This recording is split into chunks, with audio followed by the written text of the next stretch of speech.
I am Zalah. That's Zalah. You can contact me at the CFT.ca, the CFT.ca. Today, let's talk about the true story of Christmas that actually very few people know, that originated from the original Christ in Mass event. Now, this is our annual season to celebrate our last contemporary Christ in Mass as a model of what can be achieved to live life as peaceful and in integrity as possible. Santa Claus, Christmas time is a time of love and friendliness and of community. And as such, I'd like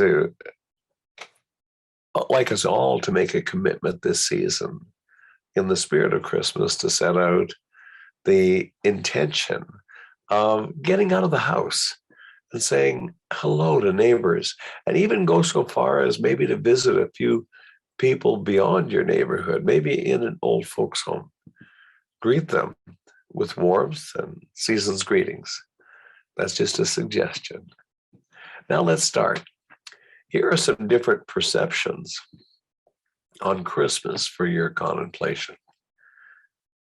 Some may initially seem like coincidence on the surface, but I can assure you they're not, especially because there's so many. So the story of Christmas, myth or truth? One perception produces short-term benefit. The other produces lasting magic. So which is more important?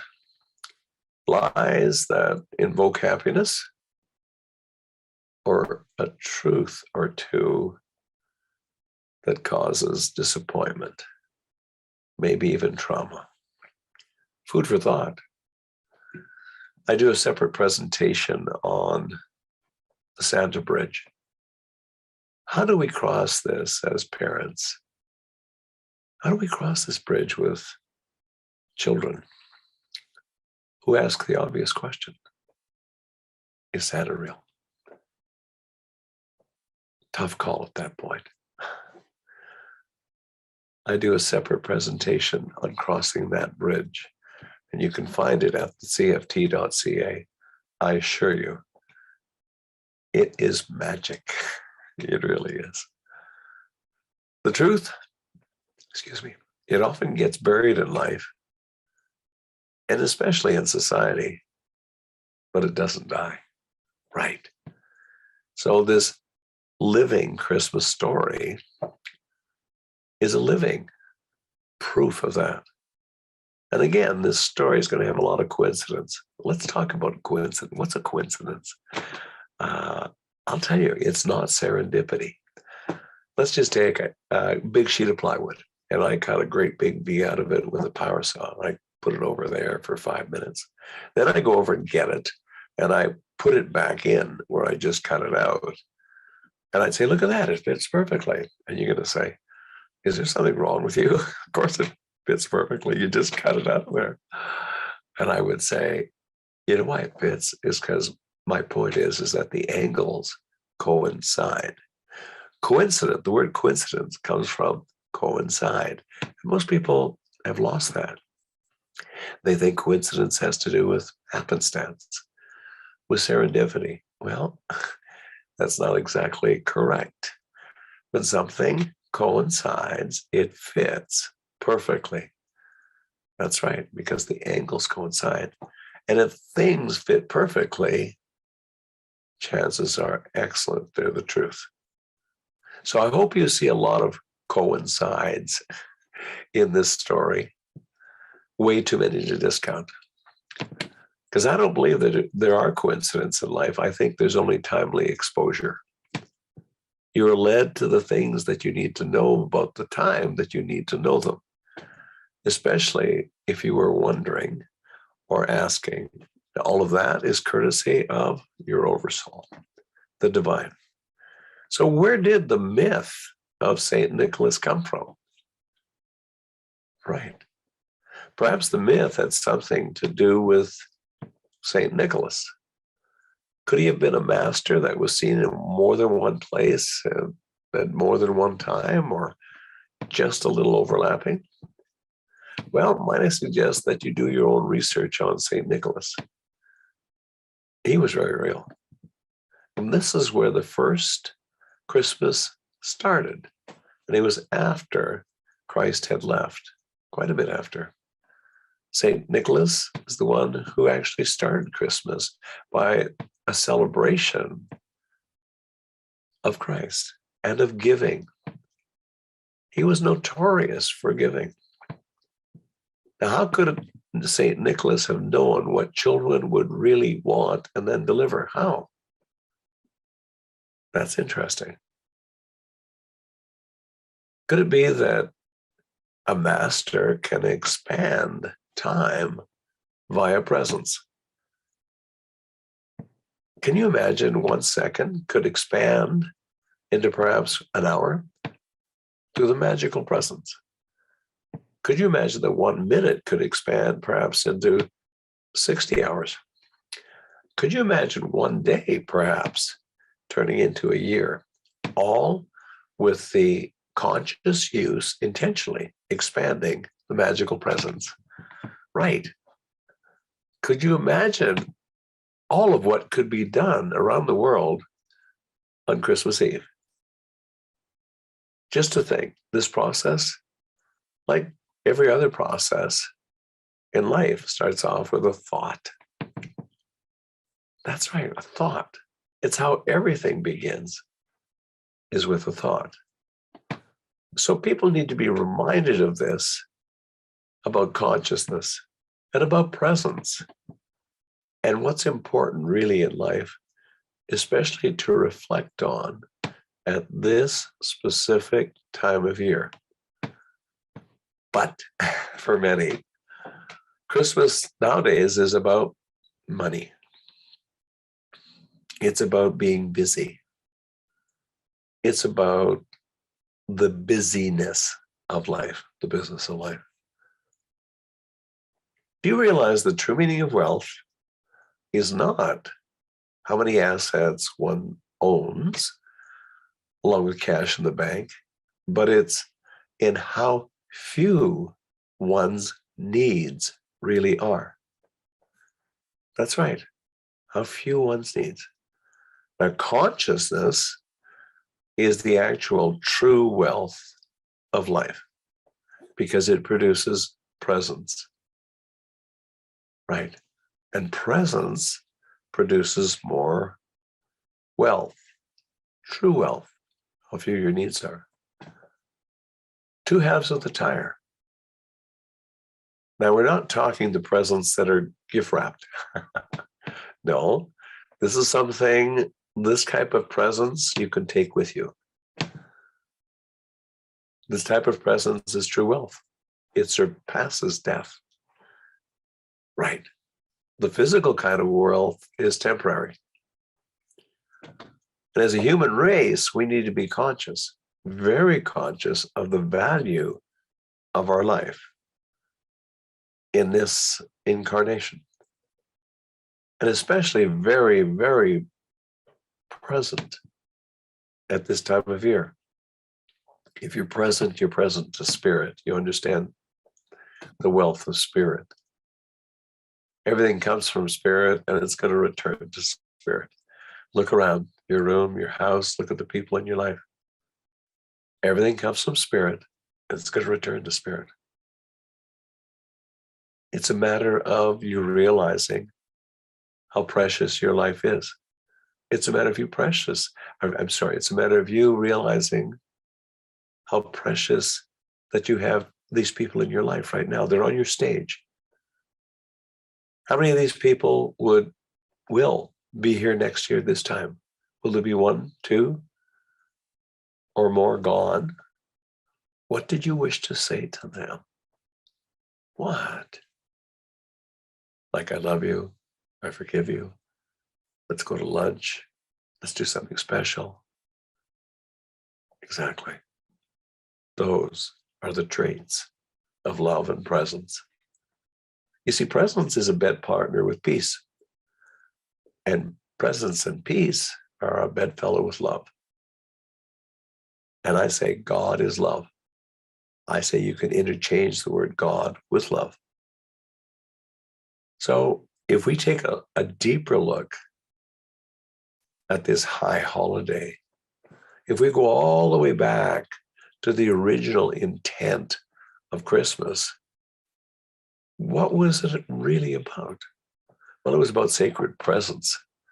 It was about the perception that it was sacred presence, understanding, intention. Christmas Eve, it's all about presence, and again, not the kind that's gift wrapped. No, it's about being present in the now. There's something magic about that, and it's in each of our DNAs. We know it's not right to be doing business and being really busy or being in dramas. No, it's about being sacred Christmas Eve. Otherwise, you miss Christmas Eve and possibly Christmas Day. So this is our annual season to celebrate our high holiday for our last celebrated contemporary Christ in Mass, Jesus. Jesus's original name was Yeshua ben Joseph. Yeah, Yeshua, son of Joseph. You can research that. Christ, Jesus was a human who became a Christ by opening up all of the 7 seals in the body, proving that we all can do it within one lifetime. The Bible, refers to the mighty 7th seal. When you have the 7th seal open, you have triggered a fertile imagination. And that's what masters are all about, is culturing a fertile imagination so that it's imagination to fruition time being instant. It's like handing out in the bag unlimited fish, unlimited pieces of bread. It's like turning water into wine. That's a fertile imagination that's triggered on demand. And as Jesus said, what I can do, you can do also and more. Right? So from all the way back there to now. So let's come back to the current time frame. There's a lot of lonely people this time of year. A lot of very tense people. They're not just on the street. They're in castles too. The season has everything to do with presence and understanding true wealth. It's said, in life that you're confused. If you're confused as to what your intentions are, your body goes into a state of intention. And it stays that way in the neck and the back and the shoulders until you become clear as to what's causing this, and you decide as to what you're going to do in these taxing circumstances. What are you really going to do to get through this? You know why this is so? Because the body is a transcript of the mind. And this is why so many people get tense at Christmas time, this time of year. A lot of people are increasingly unclear as to what Christmas is really all about. And they're increasingly starting to question society's culture and our habits around our high holiday. So what's this Christmas season all about? Besides spending and are going into debt for gifts. So many people pull out credit cards this time of year and say, here's money I haven't even earned yet. That's really what they're saying without saying it. A lot of people have increasingly felt the holiness of Christmas in the past few years, They know the spirit of Christmas is gone for many. And others, it's not like it was when you were a child. Well, why is this so? Well, expectations are high at this time of year. And disappointments are assured as people are getting to spend a lot of money that they don't have. Many pay for Christmas gifts were purchased on credit cards or purchased with credit cards, then pay for those gifts the entire next year, all to find favor with someone. Few people actually know the true meaning of Christmas, and yet they know there's something more. The magic that was there in their innocence for all of us, for most of us, I should say, is waned, and for some, completely gone. It's gone because there's only recycled ignorance. People are keep doing the same thing, and they don't know why. Right. So this reminds me of my mother. And I noticed that every Easter, she cut off both ends of the ham and she put it in the pot and into the oven. So if I said to her, "Hey, Mama, why do you cut off both ends of the ham?" And she said, "Because Grandma used to do it. And that's how she showed me to do it." I said, "Why don't we call Grandma?" So we called Grandma. And we asked her, and she said, "Oh, that's because your grandfather, he always bought a ham that was too big for the pot that he bought. So I always had to cut the ends off." So Mom and I laughed, and we realized that she didn't have to cut off the ends of the ham. We had a pot big enough. But the point is that these deep habitual patterns of custom are relevant at Christmas time. And do you know what the definition of insanity is? Doing the same thing over and over again and expecting a different result. Could it be that at this time of festive time of year, our intention needs to be reset and recalibrated to include presents? And I'm not talking about the kind that are gift wrapped. Presence, peace, love, joy, forgiveness, charity. And this will produce magic. Let's talk about the magic. Let's talk about the magic that occurs through presence, through joy. I'd like you to contemplate that. Christmas could naturally happen with joy if we just drop all our worries just for a while to prove that it could be done. Could it be that you could get intentional about being in joy at Christmas time of year? Maybe it's about Christ time as a potential, which is also about presence time. Christmas Eve, once again, presence time, and not the kind that's gift wrapped. Again, if you're not present on Christmas Eve, you've actually missed something very, very special. It's a sacred evening that preps you for the sacred day. In joy is where the word enjoy, E-N-J-O-Y, comes from originally. Let's just say you're standing in line waiting for the cash to purchase your products this Christmas. And the line is extensive, but you're using that time constructively. And when you finally get out to the cash register, someone says, "I'm sorry I kept you waiting." And you could say, "That's okay. I am in joy in myself. I am enjoying myself while I was standing there." Right? So joy is a high form of happiness. Do you realize that happiness needs a reason, but joy does not? You should just be in joy because you're living. You're on this half of the sky. Now remember, part of all of this is understanding that you're called a human being for a reason. You're not called a human pasting. You're not called a human futuring. You're called a human being. Beingness is key.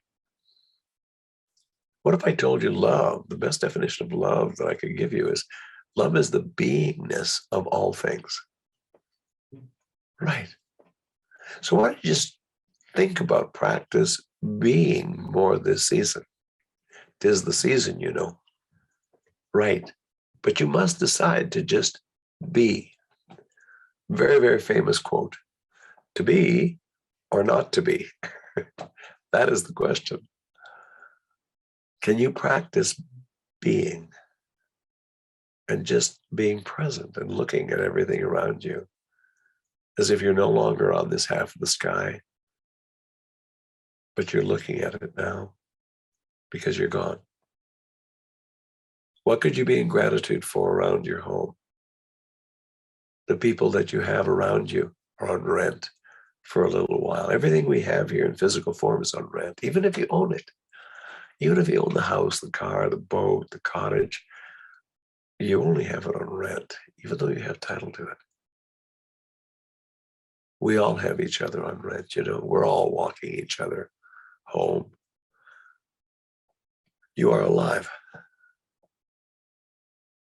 To understand a new level of Christmas through presence is about love. Christmas is love. Spirit is love. God is love. And so I say again, we're all walking each other home. Everything that we have in our life is sacred, even the tough stuff. Why? Because it's filled with spirit.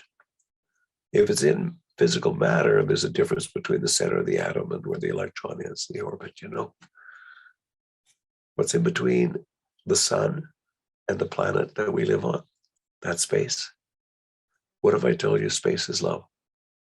Space is spirit, right? Space is love. Love is space. And the spirit is the essence, and the essence is that invisible part. The essence is in everything. Do you realize that outside of Nazareth, way back when, there was a group of masters who specialized in the essence of matter and of life? They were called the Essenes.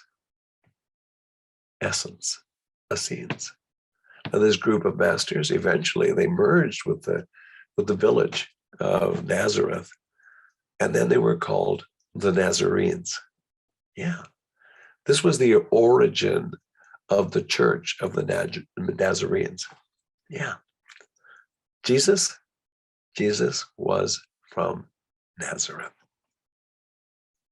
And so what's interesting about Jesus is that, again, his original name was Yeshua ben Joseph. And from Yeshua, he became known as Jesus the Christ. Now, what's interesting about that is that Yeshua was taught by a French culture, the Jesuits. And if we take a look at the name Jesus, it's coincidentally close to the conjugated verb of je suis, I am. Je suis, close to Jesus Christ, I am Christ. Maybe perhaps just another coincidence. So what is the true meaning of Christmas? Presence. The Christ in Mass that we should celebrate as an ideal. And this high holiday was to remind us that we have the ability to manifest and to become a master, as Jesus said, because what he said is, what I can do, you can do also. And the truth is, we're all masters of our own realities. We all manifest either consciously or unconsciously. That's right. This is no secret. In fact, it's a fact. It's a fact because destiny is not a matter of chances. It's a matter of choices. Conscious thoughts are the key. How may I serve better with love? God, how may I serve better? What are we supposed to remember at this time of year? What? And what does remember mean first? Let me take us to task on that. Well, let's take a look at a kangaroo. Kangaroo's got 4 limbs, 2 little arms, 2 legs, but it's got a tail. So it's got 5 limbs. If we took off the tail surgically and then sewed it back on in due course, we would be remembering the tail. Remember. being attached to the whole body. Now, there are many things that can be taught, but as a teacher, I can tell you, a lot of things have to be remembered. And a good, true teacher will take you to the point where you go, oh yeah, I know this. Exactly. And I don't believe that true teachers teach unless the student has learned. So at the CFT, we teach a very expanded version of what I'm teaching you here today. Very expanded. So again, you can find me at thecft.ca, thecft.ca. Take a look around our site. We offer electronic classes. We do. And I teach all the way from basic spirituality right through to quantum mechanics. Yeah, we cover all that. The CFD has been around for 21 years. And it's only lately that I've come out of the closet. In the last 6 months, I've let my picture be known on the website. We have lots of referrals on the site, lots. And it's a meditation center, but so much more. It's about optimizing your consciousness, optimizing meditation. And it's not about following the teacher. No, it's about following your heart. It's not about drinking the Kool-Aid. It's not about read this one book and interpret it my way. No, all you say is read multiple books. Read as many books as you want about what it is that we teach you about consciousness and how you apply your energy and what your life is all about. Now let's go back to Christmas.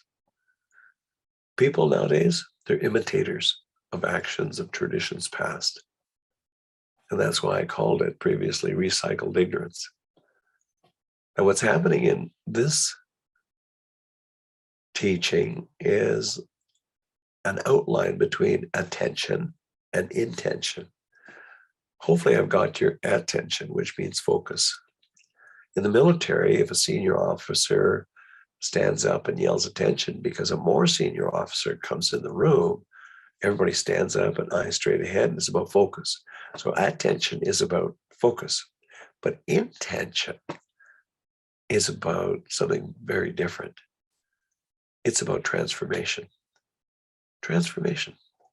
So there's a difference between change and transformation, you know? And this season could be your transformation, this Christmas season. Change is temporary. It's what you do for someone else. And when they're no longer there, you'll probably revert back to the way that you were. But transformation is what you do, whether or not somebody else is around or not. It's permanent. It's for the right reasons.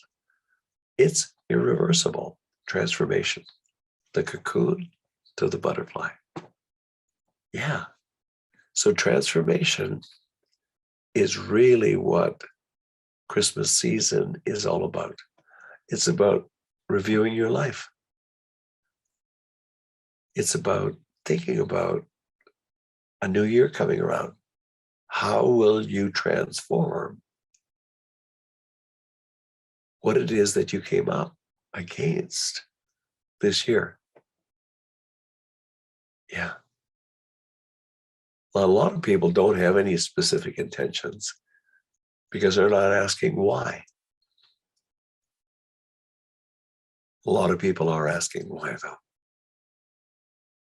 Why do I feel like there's more to this that I'm missing this season again?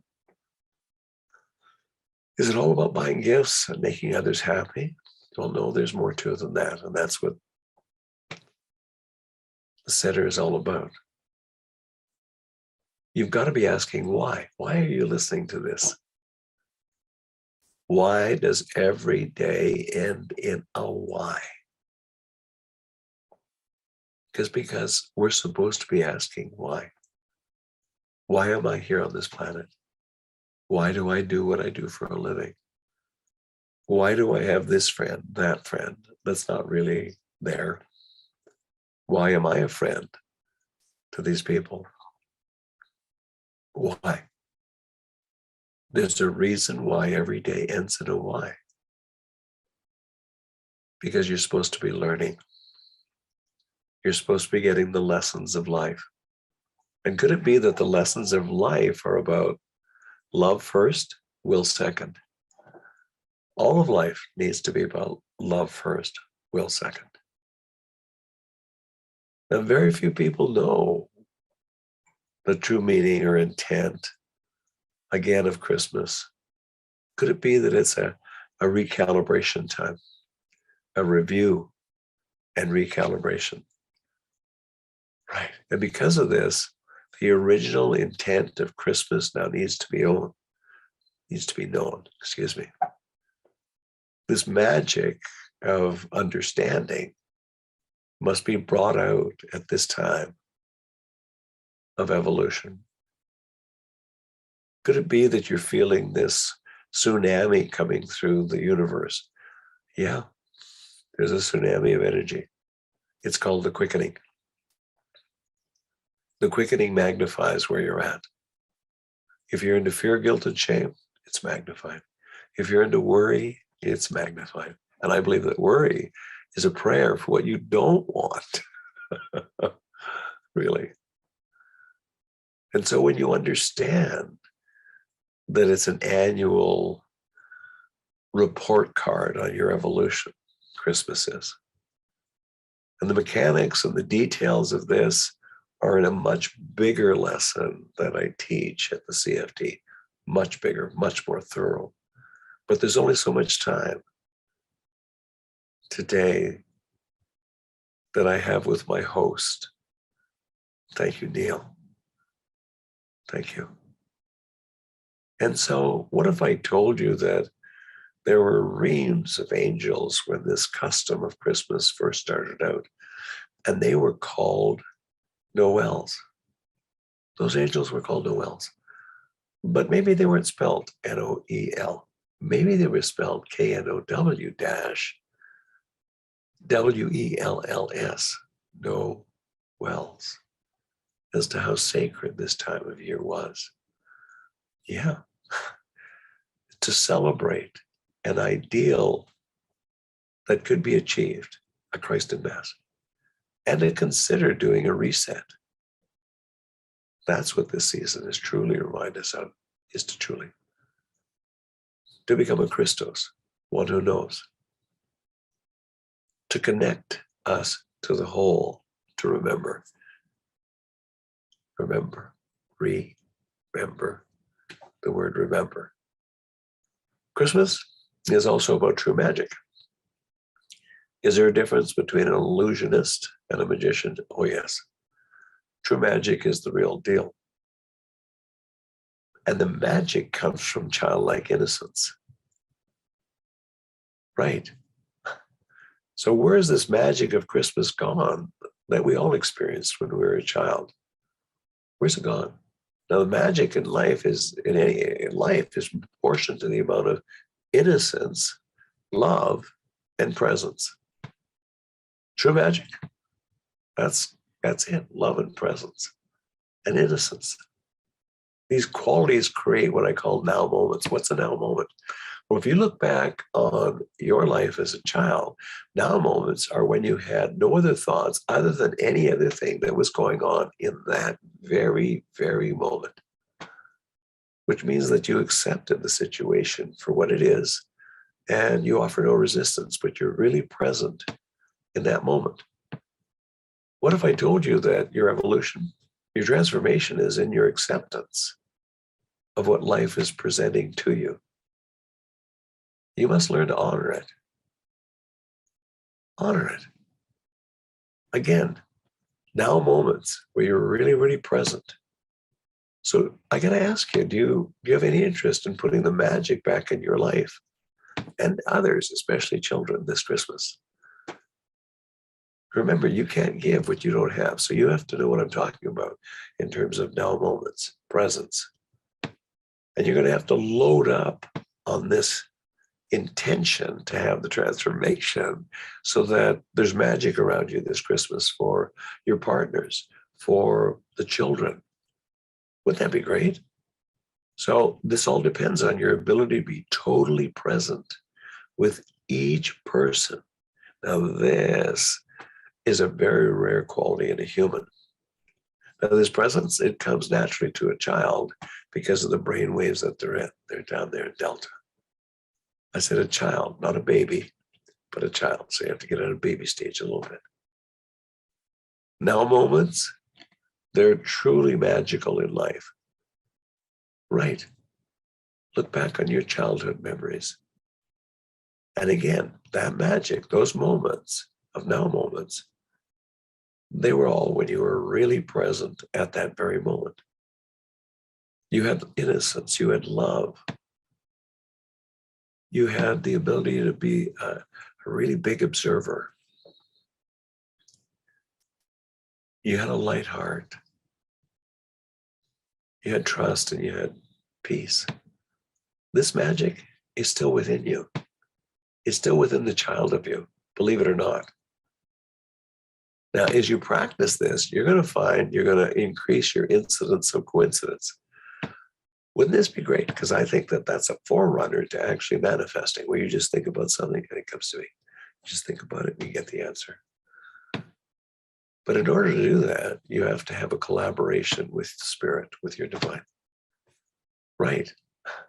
You have to understand why you're here. I mean, you're here for this life pursuit of understanding the purpose of why you're here on the planet. What's that purpose? It's not what you do for a living. It's about being connected to spirit before you get to death's door. It's about being connected, and if not reconnected, to your spirit, to your God, before you get to death's door. How do you do that? Well, that's what we teach at the CFT. This is to love and to understand life. Understand why you're here. What if I told you you're here to understand more than you're here to be understood? Lose the dramas, really. And in doing so, the different layers of realization of becoming one with spirit happens. There's a term for this. It's called at-one-ment. Atonement, at-one-ment. Right? Coincidence? I don't think so. The idea here is to not get lost in the illusion. It's to, even though we're swimming in the illusion, it's to not, the idea is to not get buried by the illusion. It's bad enough that we're immersed in the illusion, in duality, but to not get lost in it, because if you get lost in it, the illusion buries you. It does. Buries you in a box and throws dirt all over you. This life is about love first, will second, as a spiritual value. Mercy, compassion. These are the flowers of grace and ease and love. These are. And life is about balance. You know, if you practice compassion, one of the things that it reduces is judgment. It reduces judgment. That's right. Forgiveness comes naturally. What if I told you when you get to the other half of the sky that God will never forgive you for what you did here? You heard me, and I'm not going to take that back. You see, when you get to the other half of the sky, you learn that God is love. God never judged you.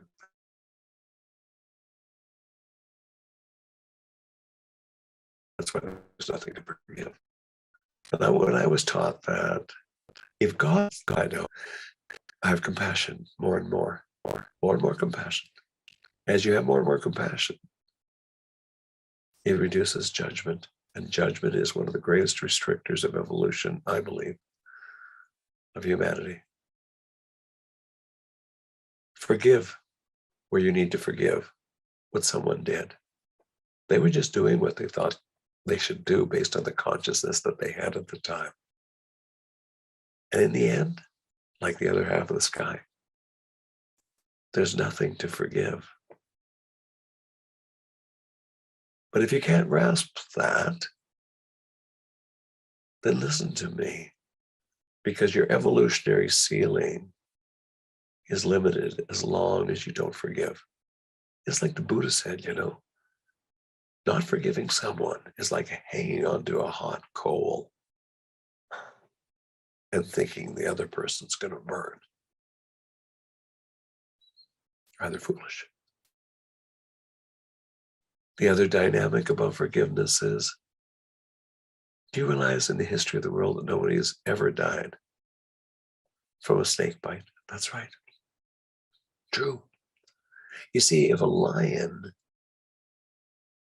bit you, it could tear your head off. But a snake bite is actually just 2 small puncture marks. It's the poison that comes through those fangs that arrest the heart, the lungs, and the internals. It does. And what if I told you that if you don't forgive someone, you produce that kind of toxicity within your body? So forgive while the opportunity is yours. Maybe not so much because they deserve it, but how about you breaking through to a new evolutionary level? Perhaps that will work for you. In life, we tend to lose the sacredness of life because of the sheer volume of dynamics that are coming at us that we must deal with in the doingness of life. The idea is to have a moment like this where you bring more beingness to your doingness, which means you're being present with what you're doing. Oh, we're all busy. The sheer volume of dynamics of life, we are all busy. But the idea is to bring presence to what you're doing. Bringing more beingness to your doingness. Remember, you're called a human being, not a human doing, not a human pasting, not a human futuring. Now, this rolls off the tongue easy, but it's actually a very slippery slope. Life, as you advance in consciousness, is about quality first, quantity second. And it's key. This is key to understanding that we live in this 3-part system of me, myself, and I. Of body, mind, and spirit. Of soul, oversoul, and the great I am. There was a song many years ago called Just an Old-Fashioned Love Song, coming down in 3-part harmony. And maybe you need to engage the other 2/3 of your being to become optimized. If that intrigues you, then get in touch with us at the CFT, because this is what we teach. Not only do we teach why, but we teach how. If you understand why, then you're away. But if you don't understand why you're doing something, the hows don't matter. They don't matter. I mean, life is perfectly purposeful for your evolution. You don't necessarily get what you want, but you're going to get what you need. And that's what I teach. We're all getting what we need, All of us are becoming needed. KNEADED. Needed. Like the dough of the bread being kneaded before everything's mixed in perfectly so that it can be baked. That's right. So you get needed. And if there's something that touches you about this teaching today, then I've got you present. Because chances are you're only engaging life with 1/3 of your being, which is your human, of me, myself, and I. So call in the other 2/3 of your 3-part system, get connected. Get connected right up to the mighty I Am presence. The magical presence is yours if you're present. The original spiritual intent of life was coming down to earth and not to forget your divinity in the sea of duality. Everybody's in this sea of duality, and everybody wants to swim in the ocean of love. And you can do that. You can do that. We have complementary teachings, like I'm doing right here, that we can send to you. Just come to our website, register, and we'll send you complimentary teachings if you like what you hear here, and maybe you'll join us. We're searching for teachers. All of society is going to need a lot of well-trained teachers in the time that we're entering. With this tsunami that's coming through, magnifying where you're at. The only safe place to be, peace and love. It magnifies where you're at. Get out of the fear, guilt, shame. Get out of the worry. Again, worry is a prayer for what you don't want. It's about increasing your capacity right now. Your capacity to love. Your capacity to understand that you had to go through what you had to go through to get to this talk. Your purpose is about reconnecting now, especially as this tsunami comes through, this wave comes through. Could it be that you're really getting the divine squeeze in the big three? My last book was about the big three. Could it be that you're getting squeezed on financial or relationships and or health? Could it be that you're getting squeezed on all three? If not one, two, maybe all three. This is how your divine is trying to get your attention. Your divine will meet you at every dead end of financial, relationships, or health, even if you have to die to do it. That's right. Even if you have to die to do it. So you know what? Wake up. If you're hearing me, let this be a very special, pivotal point Christmas in your life to not get buried by the illusion at this time of year. Excuse me. Or at any time of the year for that matter. Remember, if you do get buried by the illusion will bury you. Right. You know, as many of you are aware, you have these 7 major energy centers within the body. I call them seals. A lot of people call them chakras. The Bible referred to the mighty 7th seal. A chakra is an opened seal. We teach you all about the properties of what each one of these equates to in life and in the divine. And maybe these seals should be spelled SEE-ALLS, because each one of these opens up a different part of the brain, and you actually see life differently. What if I told you that when you change the way you look at things, the things you look at change? I'll say that again. When you change the way you look at things, the things you look at change. So if you change the way you look at the magic of Christmas, and you realize that the universe favors childlike properties, so you start looking at Christmas through childlike eyes, watch what'll happen. I mean, in closing, let's just take a moment to reflect on your childlike experiences. Let me just guide you through this. Close your eyes. Please, close your eyes. Trust me. Do you remember how you used to perceive Christmas experiences through the eyes of your innocence? Do you remember that magic in Christmas as a child? Let's go back to that age. Let's go back to your residence growing up. What does the outside of the house look like? What does the inside of the house look like? What does the yard look like? What does your room look like in that house? Your siblings, what did they look like at this age that you've selected?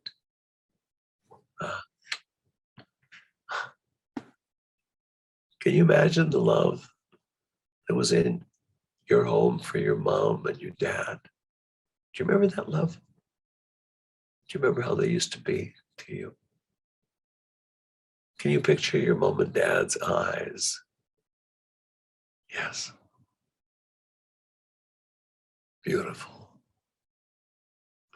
How about the Christmas tree and where you put it each year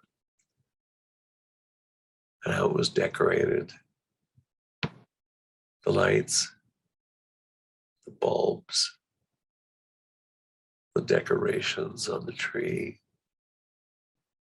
especially at the tip of the tree, the pointer. Do you remember the silver tinsel? The bulbs.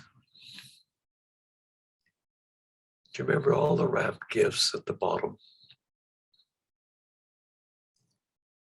And oh, how about the nibbly treats around the house? And maybe even the smells of food cooking. Maybe the music playing. Eh? The snow falling outside. Jack Frost on the windows, going up and looking at the artwork of Jack Frost, which was an amazing miracle within itself. Do you remember the anticipation of Christmas coming, especially on Christmas Eve? You remember trying to go to sleep on Christmas Eve, and oh, it was so exciting. But before you knew it, you nodded off and someone was awaking you for the arrival of Christmas morning.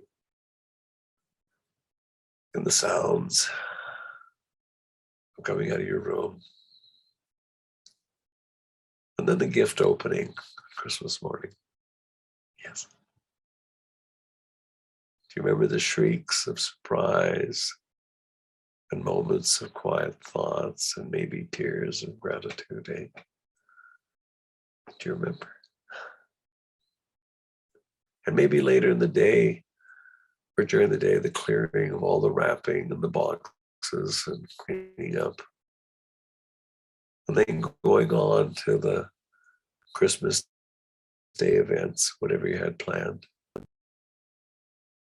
And maybe even helping prepare Christmas Day supper. Maybe with relatives and family as well.